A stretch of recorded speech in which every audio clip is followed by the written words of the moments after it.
E então, desde já, uma boa noite a quem também nos ouve em casa. É bom, pela graça de Deus, o tempo que passamos aqui, não só a falar com Deus, mas também a ler a sua palavra. E agora vamos passar para o nosso estudo e vamos então abrir as nossas Bíblias na primeira epístola do apóstolo Paulo a Timóteo, seu filho na fé, seu verdadeiro filho, diz ele, meu verdadeiro filho na fé. E vamos ler então no segundo capítulo, a partir do verso 1, e quem puder ficar de pé, agradecia. E então, verso 1, diz assim, primeira epístola a Timóteo: admoeste, pois, antes de tudo, que se façam de precações, orações, intercessões e ações de graças por todos os homens, pelos reis e por todos os que estão em eminência, para que tenhamos uma vida quieta e sossegada em toda a piedade e honestidade, porque isto é bom e agradável diante de Deus, nosso Salvador, que quer que todos os homens se salvem e venham ao conhecimento da verdade, porque há um só Deus e um só mediador entre Deus e os homens, Jesus Cristo, homem, o qual se deu a si mesmo em preço de redenção por todos, para servir de testemunho a seu tempo. Para o que, diga a verdade em Cristo, não minto, fui constituído pregador e apóstolo e doutor dos gentios na fé e na verdade. Quer, pois, que os homens orem em todo o lugar, levantando mãos santas, sem ira nem contenda. Que do mesmo modo as mulheres se ataviem em traje honesto, com pudor e modéstia, não com tranças ou com ouro, ou perlas, ou vestidos preciosos, mas, como convém a mulheres que fazem profissão de servir a Deus, com boas obras. A mulher aprende em silêncio com toda a sujeição. Não permite, porém, que a mulher ensine, nem use de autoridade sobre o marido, mas que esteja em silêncio.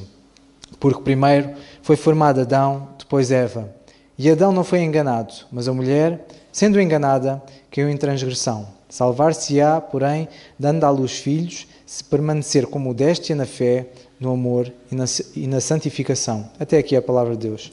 E vamos então passar a ouvir o nosso irmão Alberto. Podem sentar-se, que desde já, como costume, deixamos um abraço, que não sabemos se este ano ele virá ou não, porque vai ter uma tarefa muito complexa, acho eu. Mas é motivo de nós orarmos, porque quem sabe, se calhar pode surgir a oportunidade e apanha-nos aqui de surpresa. Mas fica um abraço para ele, e depois de ouvirmos a intervenção do irmão Alberto, algum irmão que queira dar um pensamento, esteja à vontade. Vamos então. Graças a Deus por sua palavra. Louvo ao Senhor por esta reunião de oração, intercessão, comunhão e estudo das Escrituras. Primeira Epístola de Paulo a Timóteo, capítulo 2, verso 13 e 14. Porque primeiro foi formado Adão, depois Eva. Adão não foi enganado, mas a mulher, sendo enganada, caiu em transgressão. Hoje em dia você já ouviu o termo pastora, bispa, e mulheres assumindo o comando de grandes denominações. Bom, assim como na sociedade, por que não dentro das organizações eclesiásticas? Mas aonde que os seus líderes, os seus filósofos, encontram base para isto? Já exatamente eles encontraram num texto do apóstolo Paulo, em Gálatas capítulo 3, verso 28. Diz assim: nisto não há judeu nem grego, não há servo nem livre, não há macho nem fêmea, porque todos vós sois um em Cristo Jesus. Exatamente este é o texto para que as mulheres sejam liberadas. E eles dizem que agora aquela sujeição da mulher ao homem foi interrompida, foi removida, porque aquilo que foi trazido por Adão lá na queda, no pecado, agora em Cristo Jesus, esta maldição foi tirada, foi removida. Mas veja que o que está acontecendo à nossa volta, tudo é em nome da modernidade, do progresso, da libertação, da emancipação, da igualdade. E estas ideologias se infiltram dentro das igrejas e principalmente atingem cristãos com uma fé um pouco fraca e exatamente não vão conferir nas Escrituras o que o texto diz. Atos, no capítulo 8, no verso 30, nós vamos encontrar Filipe, um diácono, que vai evangelizar um eunuco de uma rainha que estava numa carruagem. Ele veio correndo e a pergunta dele cabe a nós também. Entende tu o que lês? Exatamente isto. Um texto bíblico é um texto sagrado. Não é um texto subjetivo, como vão entender os racionalistas teóricos do ensino da palavra de Deus, os doutores em divindades, que deduzem que as escrituras elas são subjetivas, têm lá suas brechas e contradições. É o que pregam.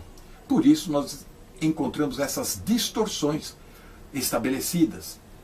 Mas o texto de Gálatas 3, no verso 28, este versículo não tem nenhuma afirmação, nenhum ensino sobre a mulher sendo ordenada para ministério, ou mesmo não existindo mais diferença entre homens e mulheres. Muito pelo contrário, o texto aqui está nos ensinando, no seu contexto, sobre justificação da fé, da salvação a todos, em qualquer nível social, em qualquer nível da sociedade, mesmo entre homens, mulheres, entre empregados, patrões. A salvação está oferecida a todos. E o apóstolo Paulo coloca isso aqui. A justificação mediante a fé na obra expiatória de Cristo Jesus, lá na cruz do Calvário. Estes versículos não se referem à consagração de bispas, pastoras. Não, este texto nem deixa de lado aquilo que Deus instituiu desde o início. Deus instruiu a relação de ordem na família, no casamento, na igreja, na sociedade. E nós temos que observar o lugar de cada um de nós. Uma coisa é apresentar Jesus para as pessoas, um Jesus ressurreto, um Jesus que traz a salvação e a libertação. E olha que quando o Senhor ressuscitou, a primeira pessoa que o encontrou foi Maria Madalena, e o Senhor deu esta incumbência a ela. Diga aos meus discípulos que eu estou indo para a Galileia. Veja que o Senhor deu para uma mulher avisar aos seus discípulos da sua ressurreição. Agora, isso não quer dizer que ela tem força para ter autoridade sobre o colégio apostólico, sobre os homens. Uma coisa é falar de Jesus para os seus. Outra coisa bem diferente é ter autoridade, é comandar. E isso é confundir os lugares. O texto de Gálatas 3, no verso 28, ele tem gerado essa controvérsia porque as pessoas não conseguem distinguir a posição da prática. E isso fica bem claro no termo Cristo Jesus. Veja que esse termo, Cristo Jesus, não vai aparecer em Marcos, Mateus, Lucas, João, nos evangelhos, mas é um termo apropriado do apóstolo Paulo, mostrando o Senhor Jesus ressurreto, ascendido ao céu e sentado à direita de Deus Pai. Assim também fala sobre o crente em Cristo Jesus, agora usufruindo das bênçãos celestiais, das riquezas já estabelecidas nas regiões celestiais, conforme Efésios capítulo 1, verso 13.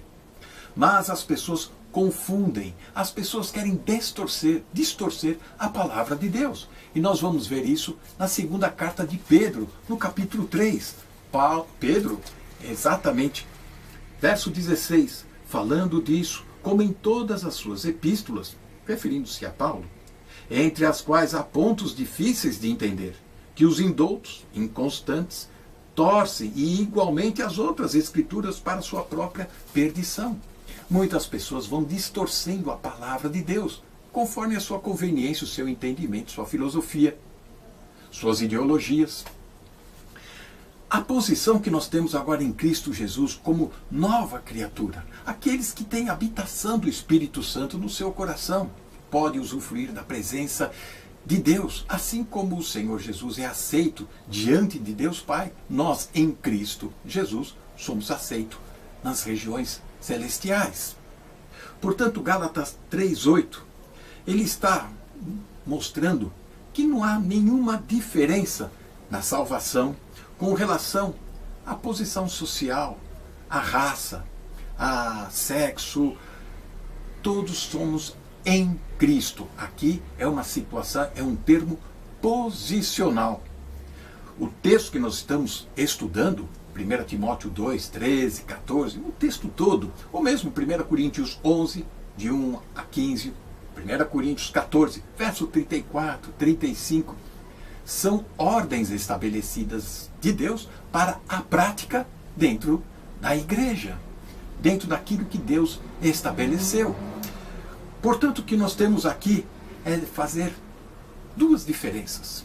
Uma está diante de Deus no céu, a nossa posição, e a outra é em termos da referência aos homens na terra. Se você não sabe o seu lugar, você vai se complicar. Que Deus nos abençoe. Amém.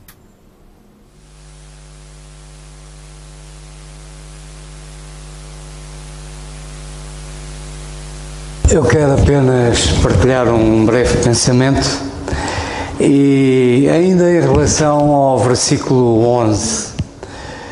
E o versículo 11 que diz que a mulher aprende em silêncio com toda a sujeição.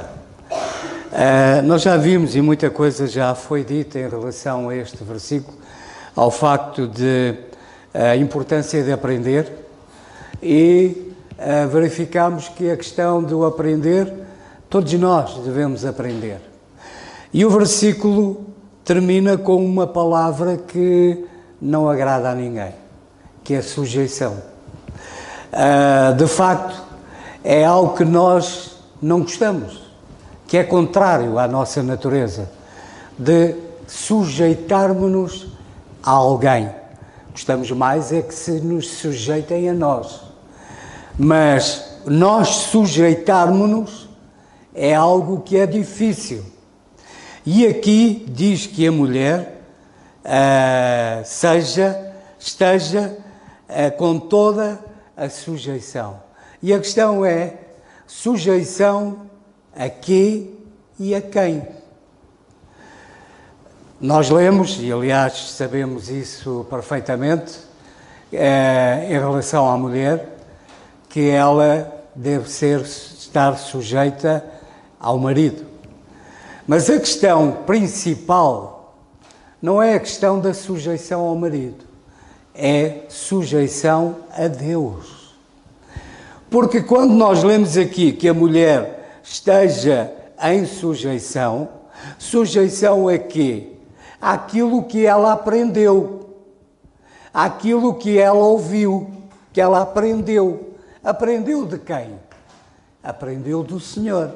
Aprendeu da sua palavra. Portanto, acima de tudo, a mulher, ela deve ser sujeita a Deus, sujeita ao Senhor. Mas, de facto, esta atitude também deve ser a minha. Porque eu também, a mulher aprende em relação àquilo que lhe diz respeito a ela aprende e se sujeita àquilo que Deus lhe diz. E, portanto, ela é sujeita, acima de tudo, ao Senhor. Mas o Senhor também me fala a mim. Também me diz como é que eu devo comportar-me. Também me diz como é que eu devo falar, como é que eu devo estar. Qual deve ser o meu comportamento, a minha atitude na sociedade, de seriedade, de responsabilidade. E, portanto, das duas uma, ou eu valorizo a palavra que é do Senhor e me sujeito a ela, e ao sujeitar-me a ela, eu estou a sujeitar-me acima de tudo ao Senhor. Isso é que é importante nós percebermos, é que a nossa atitude de sujeição é ao Senhor. Ainda que a palavra, aquilo que nós aprendemos e aquilo que nós lemos, possa até não nos agradar. Mas a verdade é que essa palavra vem do Senhor. E se vem do Senhor, então ela deve ser importante para mim. Se Deus é importante para mim, a sua palavra, ela tem de ser então importante para mim. E a minha atitude deve ser de sujeitar-me ao Senhor. Esse é que é importante. O problema está em relação, por exemplo, à mulher, quando ou se ouve, ou a mulher esteja sujeita ao homem. Imediatamente eu sujeitar-me a um homem, sujeitar-me a alguém. Mas a questão aqui não é sujeitar ao homem. A questão aqui é sujeição a Deus. Isso é que é de facto importante percebermos que acima de tudo a nossa atitude é de sujeição a Deus. Mas de facto quando nós lemos determinadas coisas, e então no mundo, neste caso as mulheres, quando leem que a mulher seja sujeita ao homem, logo é machismo, sei lá, o que é que dizem. Mas a mulher que verdadeiramente é uma mulher de Deus, ela não deve pensar dessa forma. Se de facto ama ao Senhor, acima de tudo tem que pensar que esta palavra é do Senhor. E se eu conheço verdadeiramente o meu Deus, eu sei perfeitamente que Ele não me diria para fazer alguma coisa que me seja prejudicial, que fosse mau para mim, que me fosse de facto prejudicar. Portanto, tudo aquilo que o Senhor me diz para eu fazer é realmente o melhor para mim. Se eu conheço o Deus que tenho, eu sei que tudo aquilo que Ele me diz é, sem dúvida nenhuma, o melhor para mim. E, portanto, de facto, o sujeitar-se ao homem não é ser espezinhada, não é ser maltratada, não é ser humilhada.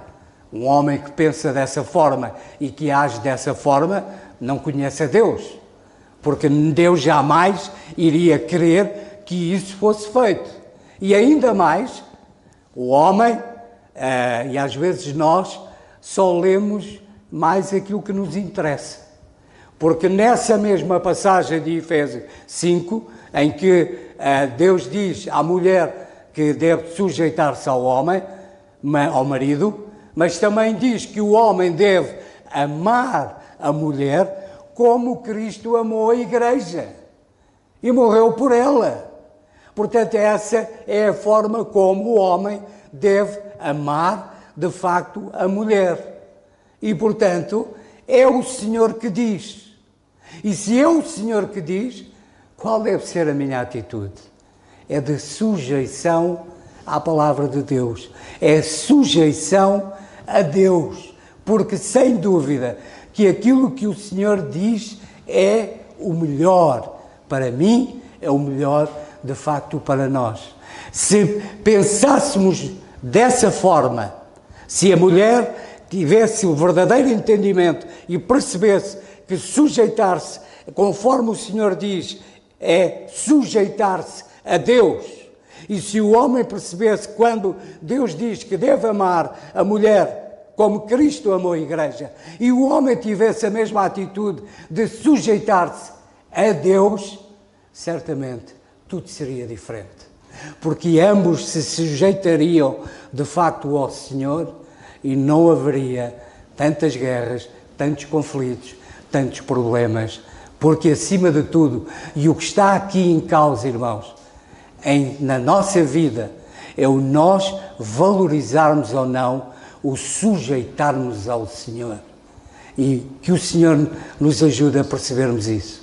E acima de tudo, não é sujeitarmos o homem à mulher, a mulher ao homem, não, é sujeitarmos ao Senhor e sujeitarmos àquilo que Ele, de facto, nos diz. Acima de tudo e acima de todos está o Senhor, está a Sua palavra, e o que Ele espera de ver de nós é sujeitarmos a Ele e à Sua palavra. E é isso que deve, de facto, existir e deve ser a nossa atitude. Que o Senhor nos abençoe.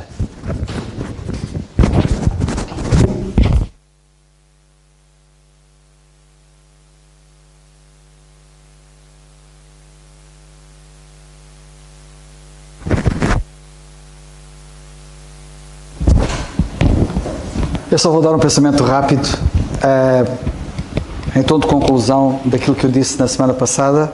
Na parte final, como sabem, eu tive que ser um pouco abrupto, porque tive aqui um pequeno acidente nas minhas notas, e então eu queria arrematar aquilo que foi dito na semana passada.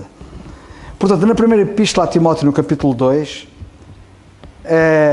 nós já vimos que o apóstolo diz duas vezes para as mulheres estarem em silêncio, nos versículos 11 e 12, duas vezes. Ele começa com silêncio e termina com silêncio.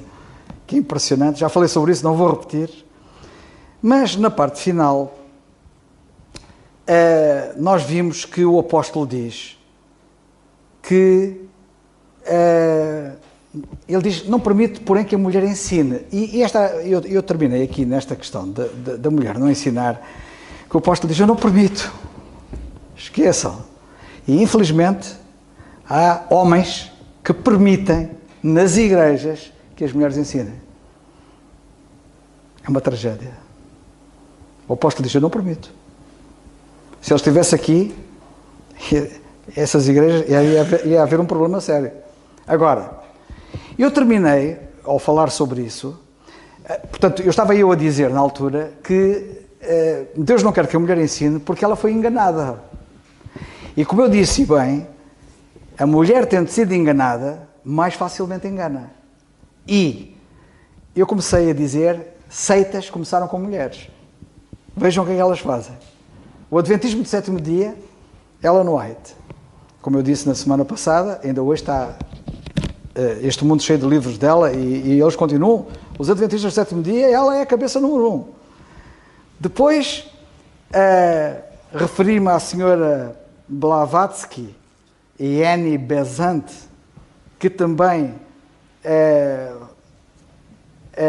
estiveram por trás da teosofia, ou teosofia, como lhe quiserem chamar, e no Espiritismo, e foi aqui que eu terminei, foram as irmãs Fox, que deram origem ao Espiritismo, como é conhecido hoje. E depois, e eu não falei, temos a ciência cristã, que nem é ciência, nem é cristã, que é uma coisa curiosa. Há uma religião que muitos não sabem, se calhar, que se chama ciência cristã, e ela não tem nada de científico, nem tem nada de cristão. E a ciência cristã também foi fundada por uma senhora chamada Mary Baker Eddy. E depois temos o chamado movimento Irvingita, ou Irvingita, que também foi promovido por uma mulher. E temos muitos outros casos. Mas, acima de tudo, o que me importa salientar, mas é só para vocês verem como é que o mal se espalha, e temos estes casos.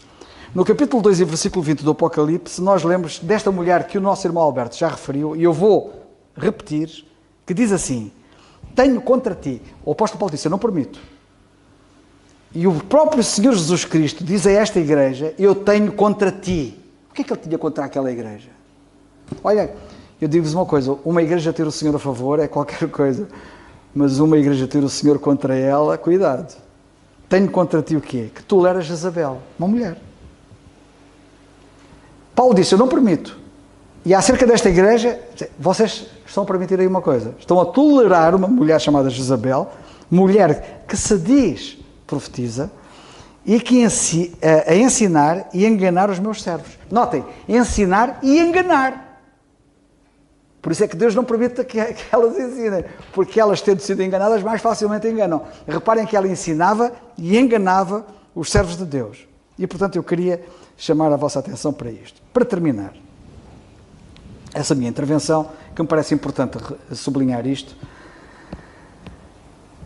vocês vão de reparar que o versículo 14, no versículo 13, o 13 diz assim, porque primeiro foi formado Adão, depois Eva, já fizemos referência em relação a esta ordem que Deus estabeleceu, porque é que Deus disse que o homem tinha o papel de autoridade e a mulher de sujeição. Deus explica porquê, ele nem precisava de explicar porquê, mas ele explica, são várias razões. Temos aqui duas razões, E na carta aos Coríntios temos mais 2 razões, no capítulo 11. Mas aqui, nestas 2 razões, ele diz, por primeiro foi formado Adão, depois foi formada Eva. Esta é a razão porque é que ele tem o lugar de autoridade. Segunda razão, porque Adão não foi enganado, mas a mulher, sendo enganada, caiu em transgressão. Agora, há uma coisa aqui curiosa.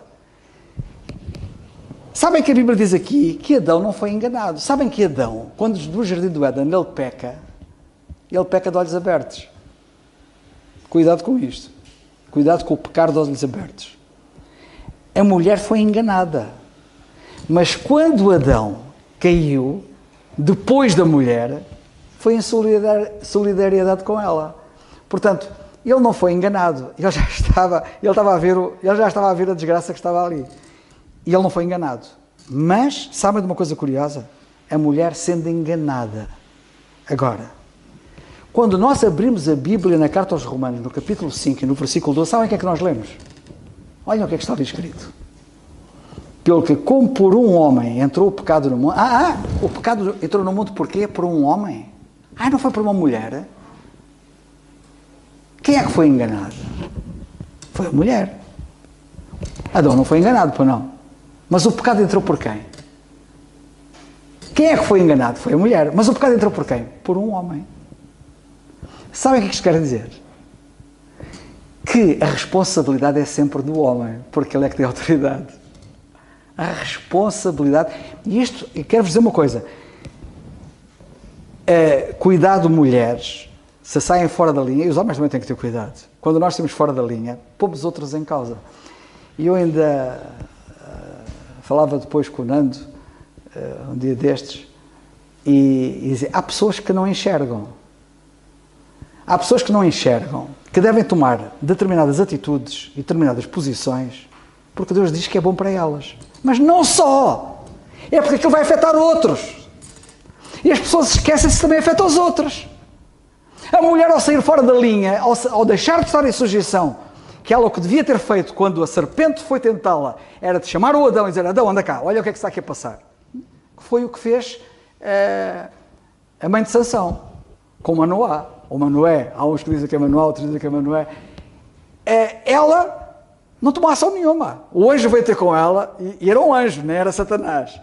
E ela chegou a casa e foi dizer ao marido, olha, aconteceu isto. E depois o Manoá tomou as ações que entendeu tomar, e tomou bem, e tomou as ações que devia tomar. Era o que Adão devia ter feito, perante a posição de Eva, que ela não tomou. Ela devia ter falado com Adão, não tomou. Agora, ela descarrila, ela não se sujeita, ela provoca aquela situação. Sabem de quem foi a culpa? Não foi dela, foi dele. Por um homem entrou o pecado no mundo. Os homens têm grande responsabilidade. Cuidado, eu não permito, diz Paulo. E o Senhor diz, toleras essa mulher aí. Cuidado, porque isto vão ser assacadas as responsabilidades. Cada qual na sua esfera. Elas, se pecarem nessa área, vão responder perante o Senhor naturalmente, mas atenção, os homens também vão. Como nós vemos nesta passagem. Que o Senhor nos ajude.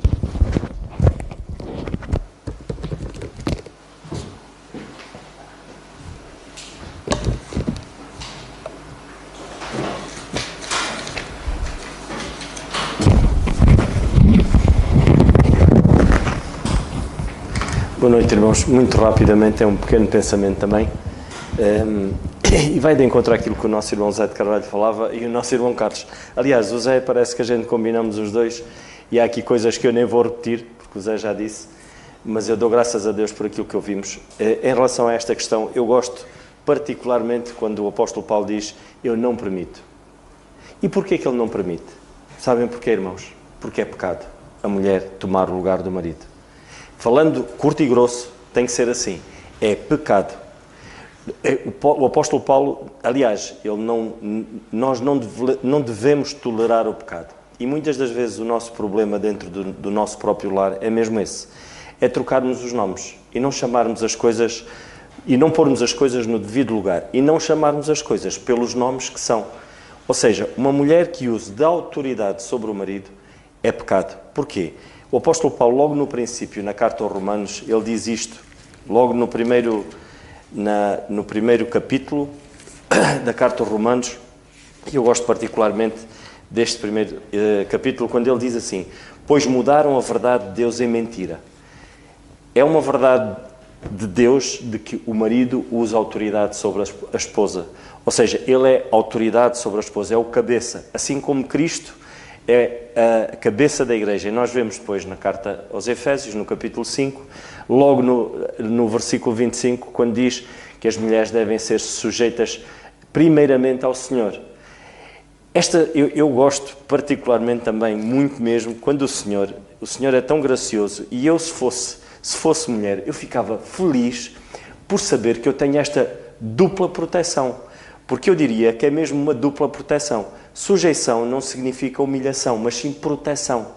Ainda agora o nosso irmão Carlos falava de que o pecado entrou pelo mundo através de um homem, ou seja, a responsabilidade é de um homem, mais uma vez, é do homem.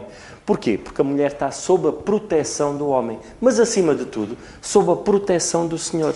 Sujeição, proteção, irmãos, irmãs. Não confundamos as coisas. Sujeição como humilhação, seja aquilo que for, que seja catalogado como uma coisa negativa. Nada disso. É proteção. Vós, mulheres, sujeitai-vos aos vossos maridos como ao Senhor. Dupla proteção. Não é tão bom, irmãs, terem dupla proteção do Senhor e dos vossos maridos, onde será pedido de responsabilidade? Sabem que ainda esta semana nós falávamos, eu e o nosso irmão Carlos, acerca desta questão, e sabem que há muitas mulheres que se preocupam de facto em tomar o lugar dos maridos, na autoridade. E lá está, nós vivemos uma sociedade em que os direitos e estas ideologias feministas de que têm que tomar o lugar dos homens por isto e por aquilo, esquecem-se que perdem esta dupla proteção e ficam expostas a algo pelos quais o Senhor não as preparou. O Senhor nunca irá pedir a uma mulher de Deus, nunca irá pedir responsabilidades pelo cargo na empresa, pela carreira profissional ou por qualquer estatuto que lhe possa dar algum estatuto social nesta sociedade em que vivemos. Nada disso. Irá pedir responsabilidades pela esposa que ela foi e pela mãe que ela é. A responsabilidade, de facto, de vós, irmãs, é estarem sujeitos ao nosso Deus. Como o nosso irmão Zé de Carvalho disse, e disse muito bem, lá está, esta sujeição deve ser pelas diretrizes e pela palavra que o Senhor dá. Agora, fugindo a isto, desviando-se de facto e convertendo esta verdade bíblica e não agindo desta maneira, certamente estarão a fazer da palavra de Deus algo pelo qual o Senhor não instituiu. Não devemos trocar. Isto é viver em rebelião contra Deus. Então há que ter esse cuidado, porque ao tomarem essa posição, ao tomarem uma posição que o Senhor não atribuiu à mulher, certamente estarão a pecar. É pecado. Não há outro nome a dar, senão é pecado. Não devem usar da autoridade sobre os maridos. Que o Senhor nos ajude, irmãos, e chamemos os nomes das coisas para que isto possa... O apóstolo Paulo, ele é muito claro, ele diz, não permito nem que ensine, nem que use da autoridade sobre os maridos. Para quê? Para proteger as mulheres, para proteger as irmãs. De facto, é dupla proteção, não humilhação. Que o Senhor nos ajude, e eu queria só frisar isto, um pequenino pensamento, depois noutra oportunidade poderemos desenvolver mais qualquer coisa, mas era só isso.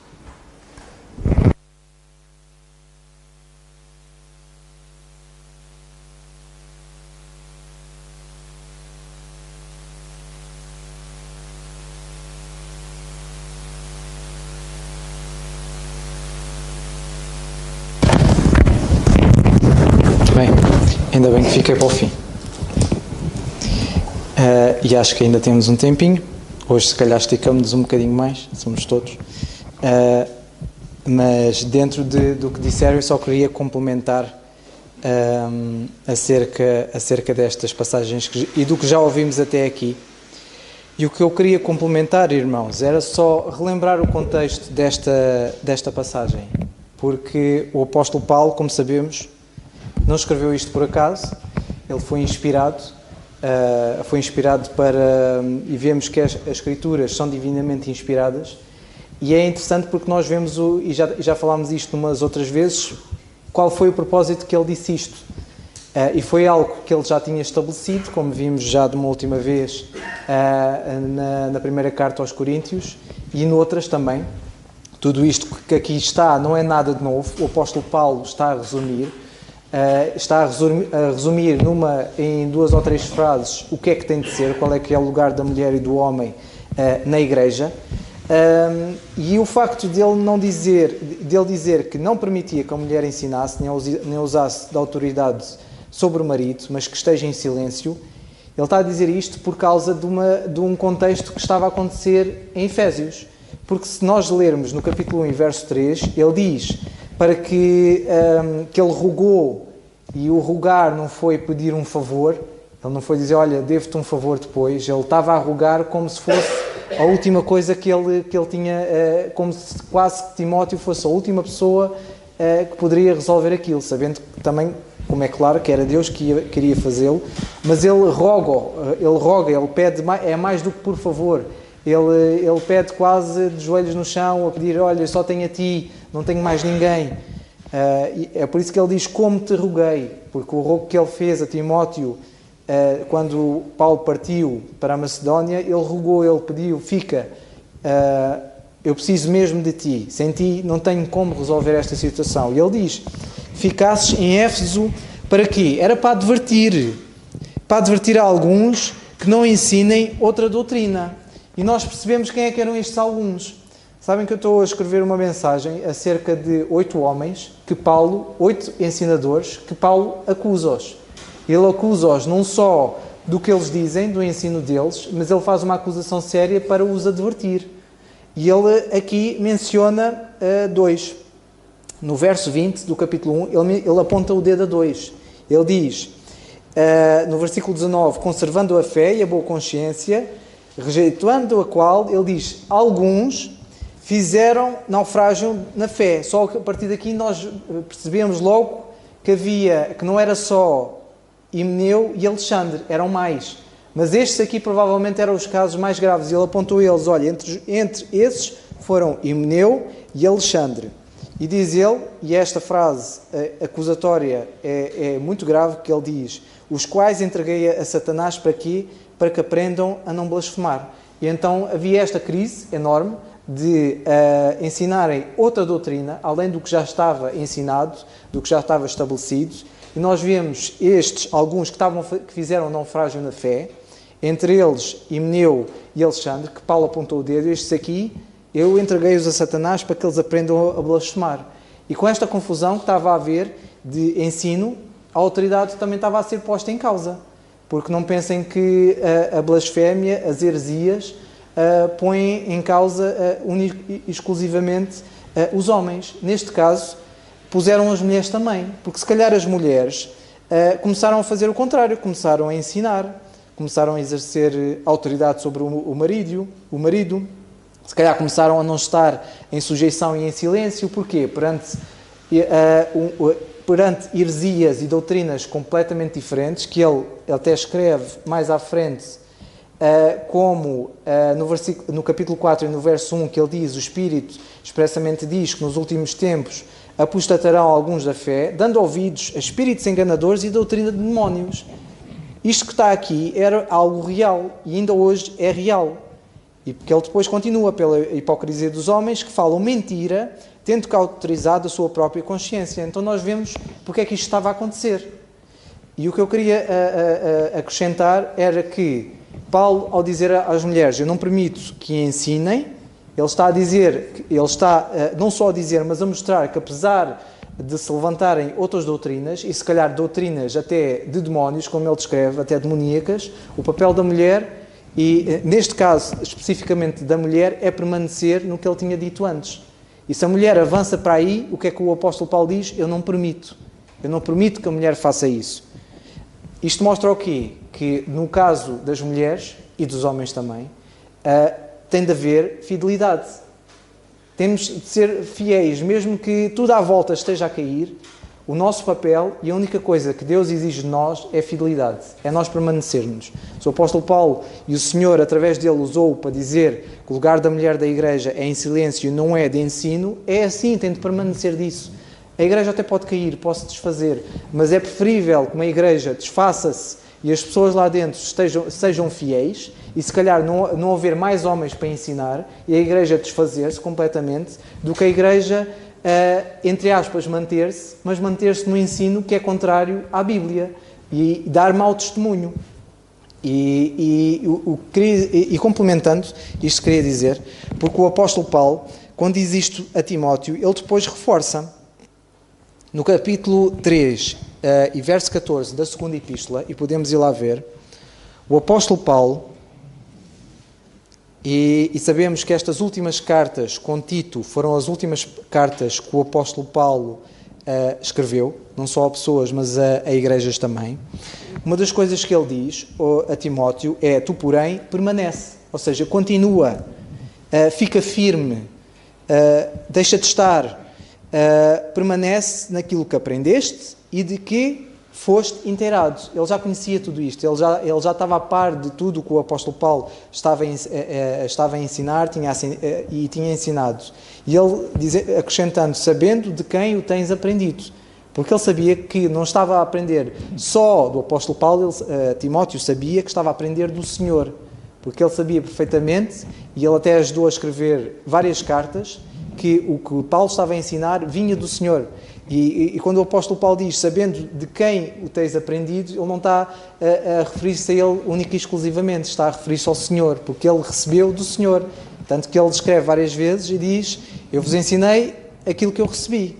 Por exemplo, 1 Coríntios capítulo 15 é uma dessas passagens. Há outra passagem que ele também exorta, o apóstolo Paulo exorta, por exemplo, na Epístola aos Romanos, no capítulo 16 e verso 17, ele diz aos Romanos, rogo-vos, irmãos, que notem os que promovem dissensões e escândalos contra o quê? A doutrina que aprendestes. Desviai-vos deles, ou seja, destes é fora, desviai-vos deles. E também aos Coríntios ele diz, eu, irmãos, apliquei essas coisas por semelhança a mim e Apolo, por amor de vós, para que em nós aprendais a não ir, o quê? Além do que está escrito, não vos orgulhando ou ensoberbecendo a favor de um contra o outro. Irmãos, e terminando, isto aqui que o apóstolo Paulo está a dizer é fidelidade, é única e exclusivamente fidelidade aos papéis que Deus deu ao homem e à mulher, não é só na sociedade, mas é principalmente e atualmente na igreja, porque a sociedade degenerou, está sempre a degenerar, nunca na história a sociedade teve bem. Quando é que teve bem? Nunca. Desde a queda de Adão e Eva, que nós sabemos perfeitamente, isto nunca esteve bem. Mas o nosso papel é sermos fiéis ao que o Senhor disse. E isso requer responsabilidade, requer esforço, não é fácil. Não é fácil um homem ser autoridade na igreja. Não é por acaso que quando o apóstolo Paulo, e se calhar terminamos, 1 aos Coríntios, no capítulo 14, no verso 33 e 34, quando ele diz às mulheres, as mulheres estejam caladas na igreja porque não lhes é permitido falar, mas estáis sujeitas como também ordena a lei, e se querem aprender alguma coisa, interroguem em casa os seus próprios maridos, porque é indecente que as mulheres falem na igreja. Sabem porquê? Sabem porque é que se calhar muitas mulheres tentam fazer exatamente o contrário? É porque até os homens nisso têm falhado. Se já neste caso Alexandre e Himeneu desviaram-se da doutrina, e Paulo estava a dizer, não, tu já estás inteirado, Timóteo, acerca da doutrina, tu tens de ir lá. Eu rogo que tu vás lá e advirtens a eles para não se desviarem e não ensinem outra doutrina. Isto é difícil, porque requer estudo, requer a prática, a parte da responsabilidade e tudo o que advém, tudo isso, é uma carga pesada, mas é uma carga que nós temos e é uma responsabilidade que o Senhor vai exigir facilmente, e posso dizer, tanto no meu caso como qualquer irmão que aqui está, que tenha, seja responsabilidades em casa ou na igreja, é uma carga que poderia dizer que é quase impossível, é uma missão praticamente impossível, Mas isto mostra-nos uma coisa, que nós, como homens, nós estamos também sujeitos a Deus. Temos não só de sujeitar ao que Deus diz, e nós sermos a autoridade no lar, o homem ser a autoridade na igreja e exercer as suas responsabilidades, e isso só advém se nós também aprendermos. Nós temos de ter a humildade de aprender uns com os outros, de sujeitarmos ao Senhor, até sujeitarmos uns aos outros no ensino, porque quando o apóstolo diz que o que tiver para ensinar calce o anterior, isto mostra que há uma sujeição, porque ele diz que os espíritos dos profetas sujeitam-se aos espíritos dos profetas. Deixem-me ver. Podeis todos profetizar uns depois dos outros, para que todos aprendam e todos sejam consolados, e os espíritos dos profetas, notem, estão sujeitos aos profetas. Tem de haver sujeição e humildade perante o Senhor e perante também uns dos outros. Que o Senhor nos ajude, irmãos, porque de facto a fidelidade e nós estarmos firmes naquilo que o Senhor ensinou é a única coisa que Ele exige. E isso requer estudo da nossa parte, nós assumirmos as nossas responsabilidades, porque se nós falharmos, a responsabilidade continua lá. A carga continua a ser impossível, continua a ser pesada, e nós podemos até falhar e podemos até desistir, mas a responsabilidade continua a estar lá na mesma, e o Senhor vai pedir contas acerca da nossa fidelidade à sua palavra. E se a sua palavra exige isso de nós, só cabe nós a ter a humildade de pedir força ao Senhor para conseguir levar essa carga e orarmos uns pelos outros. Que o Senhor nos ajude, nos abençoe, e de facto estamos aqui para ser fiéis ao Senhor e à sua palavra, que é uma palavra que parece ser tão simples e que na prática parece difícil, mas vamos terminar com a oração, porque se não for com a oração nós não vamos conseguir nada disto. É mesmo uma missão impossível. Que o Senhor nos ajude, porque Deus é o Deus dos impossíveis. Vamos então terminar com a oração e pedir então que ficassem de pé. Nosso Deus e amado Pai, de facto, Pai, ouvimos tanta coisa fantástica das causas, o facto de sermos sujeitos uns aos outros, da mulher ser sujeita ao marido, do marido e de cada um de nós sermos sujeitos a Ti, porque somos todos de facto sujeitos a Ti, não é meramente só sujeitos uns aos outros, mas é a Ti principalmente, e ajuda-nos a sermos fiéis ao que Tu tens para nós, a de facto assumirmos não só a responsabilidade que Tu já deste, mas dá-nos a força para conseguir exercê-la da melhor maneira. Pedimos a Tua força, a Tua sabedoria, o Teu cuidado, porque de facto para nós é impossível, mas nós que já temos ouvido na Tua palavra que Tu és o Deus do impossível, e que para Ti nada destas coisas é impossível, muito pelo contrário, nós vamos até Ti porque precisamos de Ti, nosso Deus e Pai. Continua a cuidar de cada um de nós que aqui está, leva-nos em bem às nossas casas, continua a dar-nos força, sabedoria e alegria para fazermos a Tua vontade e não sermos um mau testemunho para um mundo que por si só já é mau. Te agradecemos por este tempo que nos destes, que nos guardes em bem, e tudo isso nós pedimos e agradecemos em tudo no nome do Senhor Jesus Cristo. Amém. O culto então está terminado, e se Deus quiser, domingo